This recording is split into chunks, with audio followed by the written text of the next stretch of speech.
Welcome to the Rock is George podcast. I'm your host, George Dionne. Thank you for tuning in. Be sure to hit like, follow, or subscribe on the platform that you're listening to us on. You can also check out my work at the loudest.com on the planet, knac.com, for exclusive hard rock and heavy metal interviews, live show coverage, album reviews, and more. My guests for episode 193 are vocalist RIZZ and drummer Troy Luccketta of the up-and-coming reggae act, RIZZ and the Believerz. RIZZ and the Believerz have a hot new single out now called Don't Stop Tryin', a very upbeat, positive song that we kind of need in this negative world. The group is fronted by the charismatic and energetic RIZZ and is backed by a who's who of prominent musicians. I think we all know Troy Lucketta's work with Tesla for 35 years. Michael Stairtoe, guitarist with the Guess Who. Michael Devon, bassist with the Dead Daisies. Peter Keys of Leonard Skinner and John Salloway. So let's get to RIZZ and Troy Luccketta to find out more about this new project. All right, if I knew absolutely nothing about RIZZ and the Believerz, how would you describe the band's music to me? We are music with purpose, first and foremost. We like to make positive, uplifting music, kind of blending a little bit of rock, reggae, some hip-hop influences with good message to the music. Got a good feel to it, something that kind of gets you up off your seat, makes you want to dance and move, and give you a good message at the same time. It's curated from my man Troy and myself, put together an all-star band and wonderful musicians, all coming together with the same mission to just spread good love and positivity into our music. Troy, how did you and RIZZ meet up to get this project rolling? Cliff Notes version. Let's say 5 years ago, my son had a surgery. My son was producing RIZZ. I didn't know RIZZ at the time. I went to California because I'm in Nashville, Tennessee right now. And I went out to spend 3 weeks with him because he had a surgery and the recovery time was going to be a while. So when I showed up at his house, my son lives in a condo, tri-level, and I entered in through the garage side door, and I walk in, and there's this air mattress with this guy sleeping on it, right? So I said hi. We introduced ourselves real quickly. I went upstairs, and I spent the next 3 weeks there, basically getting to know RIZZ, learning. My son was producing his music and working with him, and the more he said, "Dad, would you throw some drums on this stuff for me? Can you help me out?" And it just started the whole relationship and the process of it was just the beginning of something great that we really weren't aware of at the time. But when I left there 3 weeks later, I said to my son, "Troy, what are you going to do with this kid?" And he goes, "Well, Dad, I'm producing him." I said, "Man, we got to take management on this kid, but we're not managers, so we might have to look at that, but maybe we could talk to him and come up with some ideas." And that's what happened. I left, I felt RIZZ was a superstar waiting to happen, and I could see it in him. You spot talent, and there's a big difference. The league that I think we're in and where he's at than where I've been, actually, with Tesla. I think I've yet to see it. I think I'm getting ready to experience it in my mind. I really believe that. Just what I know of what we've done, what the music is, who's involved, where we're going, and the purpose behind it. But, COVID happened. It shut us down 2 years ago. I called him up and I said, "Look, what are you doing? Let's pick this thing back up." And we did. I moved him here. I'll let him tell you from here. I showed up on his door 4 days later. Yes. Cliff Notes, he was like, "What, let's finish what we started, man." And I was at a time where it was just a perfect timing thing for me. I was ready to take that next step. I had been working on work in the West Coast area, born and raised Reno, and doing some of the Tahoe and Sacramento and some of the festivals and just events out there. I put together some events for myself as well. And so I just felt like there was a next step for me to take if I really wanted to make music, having a chance of being a career for me. So it was a perfect time. And I was like, man, I'm ready. So booked a one-way ticket. I was here 4 days later on a Monday, and we got to work. It's been a long process. I think me being naive to whatever it was, because we didn't know, was like, I'm just going to make music and make this record, and it's going to be a quick process. But it's taken a lot of time, thankfully, because it's allowed us to discover a little bit more about each other and what the music is, and kind of letting this thing build and becoming something more than just the music. And that's what's really cool for us, is that, you know, we're looking to really kind of start a movement of people coming together and positivity and overcoming, you know, self-doubts and having adversity and stuff that I feel that we all challenge with every single day. And so we can kind of be the music to that, you know, to inspire that change. And that's what's excites me. That's what makes me happy in the morning, is that it's not just like, let's write music. It's like, how do we create change, you know, through our music? So that's what's really been, I think, most exciting for me, and I think for Troy as well. You know, he's already played all the music his whole life. You know, I'm like, let's do something, you know, not more, but how do we make it unique, and how do we make it something maybe different, you know? And the first step in that positivity and the first step in that movement is your new single, Don't Stop Tryin'. It's fantastic song, very hooky song, really roped me in for sure. Why don't you tell me a little bit about the song and sort of your thoughts behind crafting it? Don't Stop Tryin' is like a call to action. You know, it's a fun, upbeat. It has, like I said, some of those rock elements and some cool things to it, but it's a song to inspire, you know, to remind people that you have what it takes to accomplish whatever it is that you're trying to accomplish, and to, you know, kind of give you confidence to believe in yourself more. Don't stop trying. You know, as long as you do that and you listen to that, you know, I feel like if there's one thing to take away from that, just to, you know, have to remind yourself to, day by day, one step in front of the other. Don't stop trying. You'll never get there if you stop. But, you know, if you don't stop trying, you know, you never know what miracles may await on the other side of that. And, you know, you don't have to do it all in one day. It's just as long as you take those little steps. And so there's a saying that says, don't quit before the miracle. Yeah. You know, and that's really because we all have challenges, and we all hit those plateaus where at night, you know, I mean, I'll just be running so hard. My day starts at 5 a.m. and I usually go to midnight. That's a pretty typical, that's just how I roll. And I have rolled for many years. And sometimes by the end of the night, I'm so defeated, and you know what I mean? And depleted just from what I'm trying to achieve. And that voice gets up in my head and I'm like, man, do I really have it? Do I, you know, I mean, there's those times where it's like, dude, you're an old dinosaur. What are you doing, man? You think you got this thing? I mean, come on. Think wants to be surrounded by a bunch of old dinosaurs. I'll let him talk about that. But the truth of the matter is I wake up the next day and then I'm just totally refreshed, and I have that energy to start over.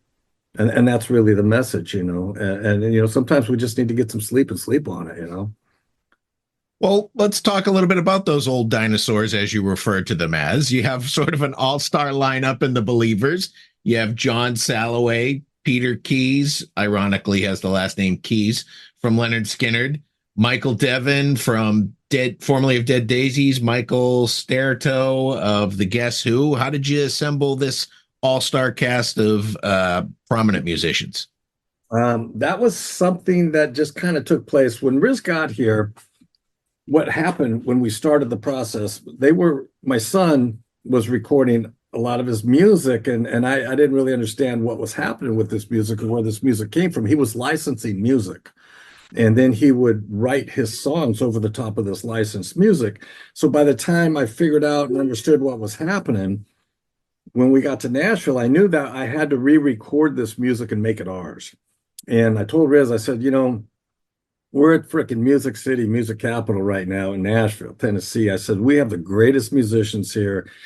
And the country folks, and what I've learned, I mean, I've been very humbled by the process of what takes place out here and how fast people work and how efficient they do what they do. And I said to Riz, I said, man, I could grab a handful of guys right now. We could have your frickin' record done in about 3 weeks. You know, I mean, really, seriously, maybe a month. I mean, we could have probably really, you know, and had the bulk of it done in the first week. Because the musicians come in, we have the songs, here's the charts, boom, you get it. And it's killer, man. These guys do such phenomenal work. I told them, I go, Riz, you will freaking love this. I says, the problem with what I'm suggesting and why we might not want to do this, it might not be what we're looking for. We want to create a sound with you. You'll love this. And if that's all you knew, man, you will be happy. But if we can create something original and new, Bob Seger and the Bullet Band, we got Joan Jett and the Blackhearts, we got Tom Petty and the Heartbreakers. If we can get to that point, you know, Tesla, you know, it's a band, it's a sound, it's 5 individuals that come together. And that's what I was looking to do with RIZZ. So I just happened to be out with the Guess Who last year. It started at one show and turned into 35. I thought I was just going to go fill in for a minute. And I met up with Michael Devin, who was playing bass at the time before he joined the Dead Daisies, and Michael Sterito.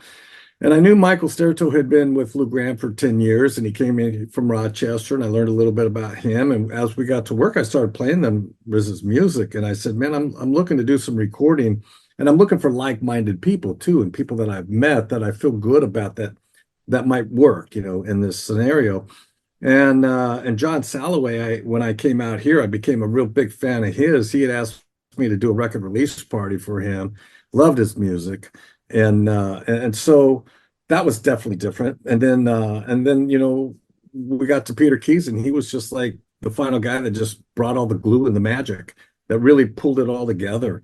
And that's how it came together. It was a process. I dug in, started recording. I have a studio here at my house, and this is where we've done all the recording.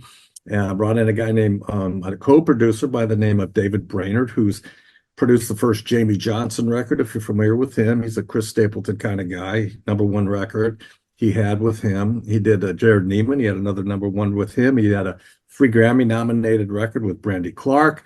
And I had brought him in to write with RIZZ. And they started writing. There's a song called I Believe that you're going to hear, which might be our second single. We're not sure. The writing and what we're doing and bridging that gap with all of this, it's just off the hook. It's some of the most phenomenal music I've recorded. It's that good. And I'm super excited about it. And we have a sound that's come out of it by putting all the Believers together. So that's how it came together. Sorry, I'm a little long-winded on it, but it is what it is, right? Absolutely. You have a big production music video for Don't Stop Tryin', but the other video I saw for Don't Stop Tryin', you guys recorded and filmed live in the studio, an acoustic version at Bob Marley's Tuff Gong studio with WILBURN Squidly Cole, son of ska legend Stranger Cole. Yeah. And I wanted to know how that opportunity came about and what the experience was like for you, Riz. That came through John Salloway, because he does some bookings over at City Winery. And so Stephen Marley was coming into town, who we're big fans of, and I wanted Troy to get to see that. So John had extra tickets. He's like, you got to take Troy. So he gave us these extra tickets to go to see the Stephen Marley concert, and we did. And at the end, we're just hanging out, and here comes Squidly out, you know, from the back, and he comes up to Troy, and he's like, you know, big fan, loving the drums, and they're both drummers, so they kind of start to hit it off and just start talking. And Troy's like, well, I'm working on this project with RIZZ, and RIZZ, start rapping. And so I start, you know, freestyling, and Squidly starts beatboxing, and now we're kind of jamming in the waiting, you know, in the room, and we kind of hit it off. And he's like, well, you guys come out to Jamaica, we'll take you to Bob Marley's studio, we should make some music.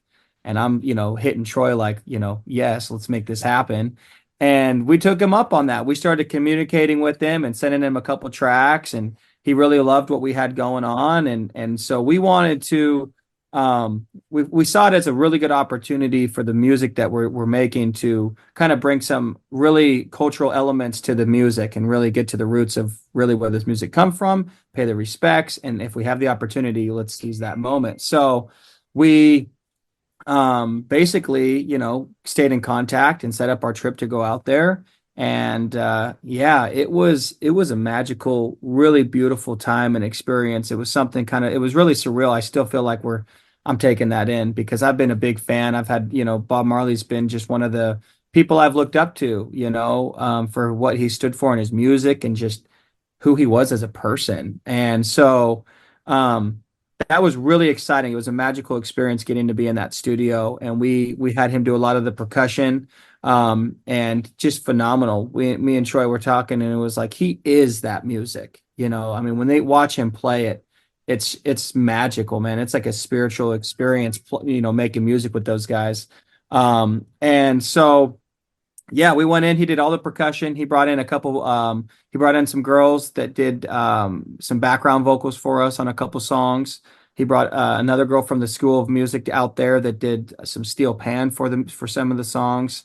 So it really brought a different element to the music that really, really is cool and unique. We have one jam session that's kind of like I was like, let's make it feel like a bonfire drum circle dance pit going on the beach, and it totally is that for one of these songs. So it was a magical experience, man. It was a dream come true, and yeah, something that it takes a long time to really soak in and be like, did that really happen? But really cool to see just what beautiful music comes out of something like that. That experience was, at first it was like, oh my God, we're going to Jamaica. And then you get there and, we were in the heart of Kingston, and you get to really see the culture and the poverty and the beautiful music that comes out of it. And it really kind of teaches you something. And just the whole lifestyle and everybody, they're so happy and positive, yet they live under these conditions. And so it's just a beautiful experience, man. I could go on forever. Are you guys leading towards a full album release, or are you going to stick with singles gradually along the way, which seems to be the way for modern music today? It seems right now we're sticking with singles, but we definitely are going to be releasing an album later on this year at some point. We don't have hard dates at this time, but we're kind of basing it off of our singles. We're going to see how the world responds to what we're putting out, and we got a lot of awesome music. We have a great album, really collective sound, as Troy was kind of mentioning earlier. We feel is really unique, but we're going to start out with "Don't Stop Trying." We're kicking the door open with kind of our mantra, "Don't Stop Trying," and taking it from there, and lots more where that came from. I think I'll jump in on that because the model has changed in music so much. It's so different. We used to release a record and they put out a single, and you sell the record. Now everybody's releasing singles. They'll give it a shelf lifespan of like 6 to 8 weeks, and then they put out another single, and it's like, well, who are we to say what this is? I mean, we used to work a single for 8 months, 6 months. I mean, but so do we have the record? Yes, we do. We could release the record in the next 3 months if it made sense. Whatever's going to make sense is what we're going to do. We're going to just put a couple singles in front of the record, and we're also going to be releasing and recording 6 songs because we have the reggae side, the authenticity of what the music is that we want to continue to brand of who he is. But there's the pop side and the crossover side of what it is too. I mean, I Believe might hit the country charts, as well as the pop charts. It's that song. It's that whole Taylor Swift thing. So we're not boxing anything up, but we want to make sure, if it was going to be a minute before the record got out, we think we're going to do a live EP, possibly stream and full length, maybe 6 songs, I should say. We'll go in the studio and we'll do all the reggae stuff for that world. So we're going to find the balance. We're not exactly sure. This is new. It's our own record company. It's called Blessings and Love. And, we have hired all the right people to make this thing fly, and, we're taking it very serious. It's not like, oh, we made a record. We're going to just put it on iTunes and see if it gets out. No, we're going to hire promotional teams. We're going to hire radio teams. We got 2 sides of the radio because we have, the reggae side of that, which is a little bit separate from the pop and Americana and all that, AAA. So anyway, I hope that answers and gives you a little bit bigger spotlight on what that looks like. So not only were you tied to the legendary Bob Marley recording studio, you signed a distribution deal with another legendary name in the business, Sun Records, Selecto Hits. They're going to be the ones that are going to get your music out there into the pipeline. Yeah. We through some of, we were looking at distribution, and I was just really, with this group, I was like, Troy, we got to find the right distribution. We really do. And so kind of racking our brains on that, and just so happens that he had a friend that connected us to Johnny Phillips, who's the nephew of Sam Phillips, who founded Sun Records. And so, it was just another coincidence. Absolutely not. It was just another really serendipitous thing that happened. And, as I was typing that out, it was just like, wow, we really did go from, kind of the king of reggae over here to the king of rock over here within like a couple months. It's like, how did that happen? It was so cool. And I think for just who we are as people, Selecto Hits is a family-owned business. They've been around since 1960. They've, obviously history in the music business, and they don't even throw that around. They're just awesome people. If you were to meet Johnny, he wouldn't really probably even tell you who he is. Same with Troy, and so that's what was cool. We got to go down there. We met the family, and we were like, yeah, this feels really good. Let's go with this. And so Selecto Hits is definitely going to be, behind us. And, we feel really lucky because we can really operate everything in-house and, still operate at a high level. And, yeah, we have control. And that's what we want, is we want to be able to kind of be able to pivot at any time and maybe do something and release something like he was just saying with that, with something fun EP or anything that we want to do, we can now do, just kind of how we want to do it. So really fortunate for those guys. Back on March 15th, RIZZ and the Believers performed at the Reggae Rise Up Florida Festival. Dirty Heads was on the bill, Slightly Stupid on the bill, a couple of prominent names in the genre. How did the performance go? Magical. That was awesome, man. Shout out to the Sugar Shack. Yeah. Love you guys, man. Eddie Kopp, yeah, and the whole team, man. Yes. Alex, Lisa, all you guys, we love you. That came by. John taught Eddie how to play, gave him his first pair of cymbals. He was one of the founders of Sugar Shack when he was 15 years old. And it was a full circle moment that came around. And once we got done with the Today in Nashville show, debuting the single Don't Stop Tryin', and as we're watching that, preview, John calls us and said, guess who's playing Reggae Rise Up on the Sugar Shack stage? And again, we had general admission tickets to go show Troy that festival. Me and John are big reggae fans. We love all those bands, and I just love the people. And so we were like, we're fans. We're going anyways. We told Eddie, hey, we're going to be there, kind of like nudging him, like, we're going to be there. So, if something opens up, let us know. And something did. And so we went from, having general admission tickets to taking him on Sunday to go see the Marleys and kind of just watch that performance, just to kind of give him up to date and just to see the people, to performing. We opened it up to the Sugar Shack stage on Friday, and it was awesome, and it was a great time, and they filmed that whole thing. So Sugar Shack will be putting out that whole performance, which was 5 songs, on their music channel, Sugar Shack Sessions channel. They got about 500,000 subscribers on their YouTube. So they've been crushing it for 10 years, and kind of a staple in the reggae scene as far as a channel that, you can get your music out. And so couldn't have been luckier and more grateful to have that opportunity. So shout out to Sugar Shack. What do future live performances look like for you guys? Right now, we're kind of focused on the single and going to see maybe what comes our way. I'm going to help you out with that. Yeah. So here it is. It's going to come out April 12th. Okay. The nice thing about analytics and tracking, we can kind of see what's going on. We had a couple different ideas of how we can do this.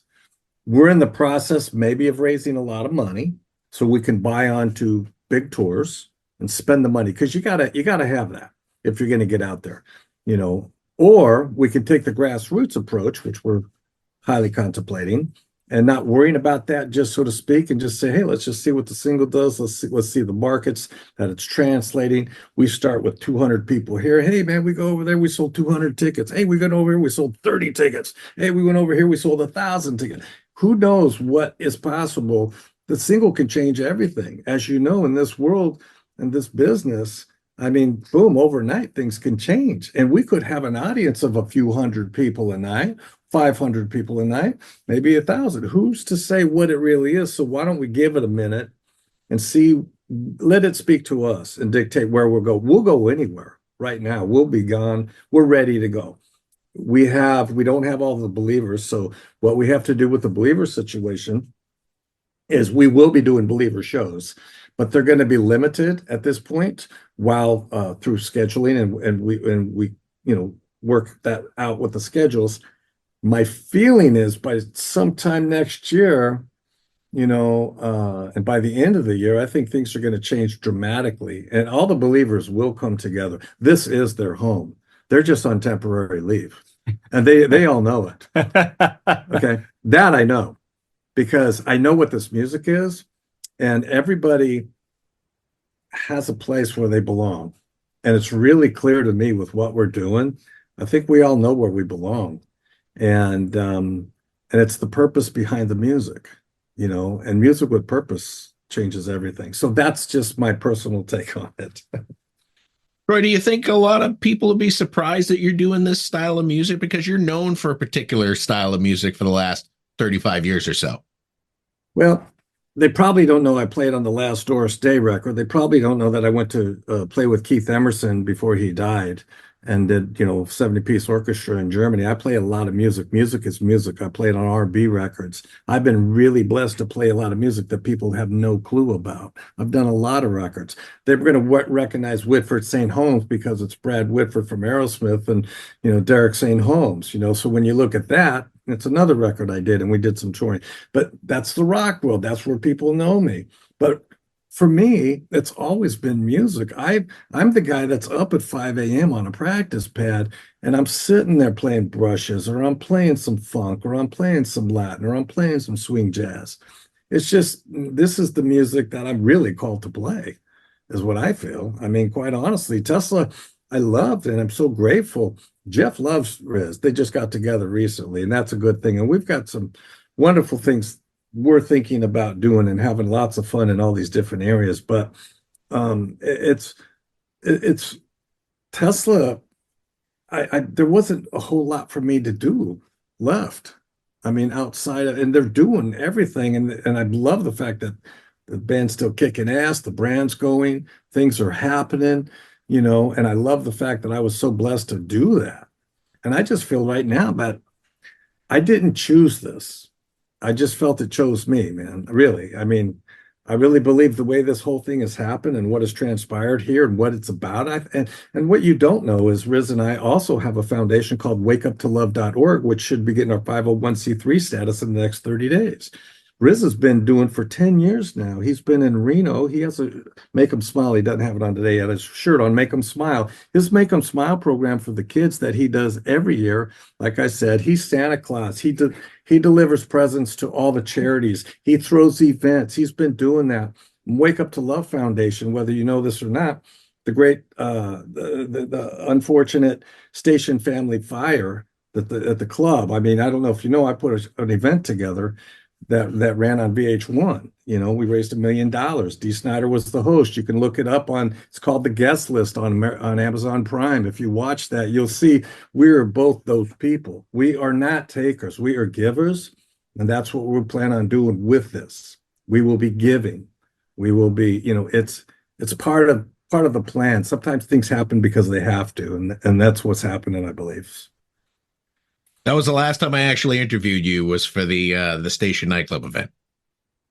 Yes. So, and if you look online, you find nothing about me. It's just something I learned, that when you're called to action to do something and you realize there's a calling and you actually answer the call and you realize where it's coming from, we can do great things. And I think I don't know, man. He's 30 years old. Why would he want frickin' this old ass dinosaur with him? Right?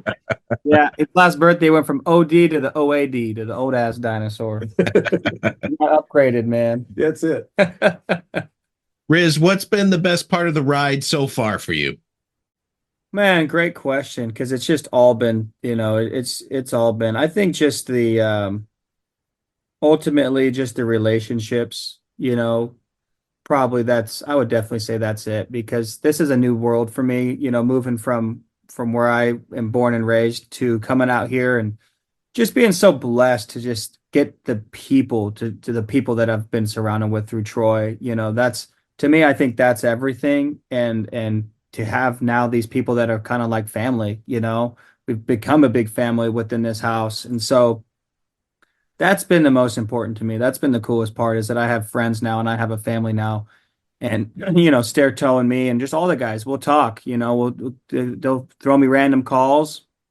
At first I was like, these guys don't want to just be in my band. They're just friends with Troy, and maybe they just want to help. And I didn't know how that felt, and being that young buck, and if they really did like the music or really what it was. And through this whole experience, we've really grown a cool relationship. And so I think that's what's been the coolest part, is being able to, be exposed to all these new things and people, and grow, gain new friends and family.